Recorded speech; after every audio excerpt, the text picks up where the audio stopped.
ஜியோல 49 ரூபாய்க்கு இருக்கக்கூடிய recharge பிளானோட complete details தான் இந்த வீடியோல பார்க்க போறோம். வீடியோ ஃபுல்லா பாத்தீங்கன்னா இந்த பிளானோட கம்ப்ளீட் டீடைல் தெரிஞ்சுக்கலாம். தெரிஞ்சுக்கிறதுக்கு முன்பாக சேனலை சப்ஸ்கிரைப் பண்ணிடுங்க. பெல் ஐகானை கிளிக் பண்ணி ஆல் அப்படின்றத செட் பண்ணிடுங்க.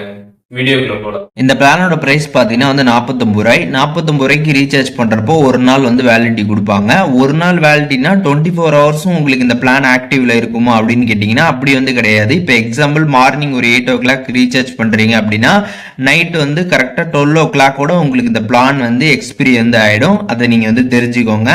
அண்ட் அதுக்கப்புறம் இந்த பிளானை பொறுத்தளவுக்கு அன்லிமிட்டட் டேட்டா அப்படின்றது தான் வந்து போட்டிருப்பாங்க. உங்களோட மைஜியோ ஆப்ல நீங்க வந்து வெளியில இருந்து பாக்குறப்ப அன்லிமிட்டட் டேட்டா தான் வந்து போட்டிருப்பாங்க.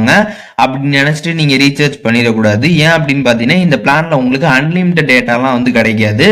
25 GB தான் பாத்தீங்கன்னா வந்து கொடுக்குறாங்க. இப்போ நீங்க 25 GB கம்ப்ளீட்டா யூஸ் பண்ணிட்டீங்க அப்படின்னா அதுக்கப்புறம் உங்களுக்கு டேட்டா வந்து வரும். ஆனா அது வந்து ரொம்ப ஸ்லோவா வந்து வரும். 64 kbps தான் பாத்தீங்கன்னா உங்களுக்கு வந்து வரும். நெட்டை வந்து கம்மி பண்ணிடுவாங்க, ஸ்லோ பண்ணிடுவாங்க.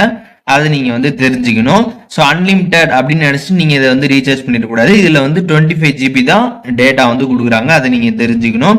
ஸோ நீங்க ஜியோல வந்து கம்ப்ளீட்டா ஒரு டேட்டா பேக் வந்து போடணும், டேட்டா ரொம்ப அதிகமா இருக்கணும், நான் கம்ப்ளீட்டா நிறைய யூஸ் பண்ணணும் அப்படின்ற ஒரு சுச்சுவேஷன் இருந்துச்சு அப்படின்னா நீங்க இந்த பிளானை வந்து யூஸ் பண்ணிக்கலாம்.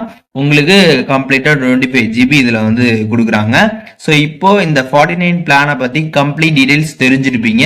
இதுல எது டவுட் இருந்துச்சுன்னா கண்டிப்பா கமெண்ட்ஸ்ல மென்ஷன் பண்ணுங்க. எல்லாருக்குமே ரிப்ளை பண்றேன்.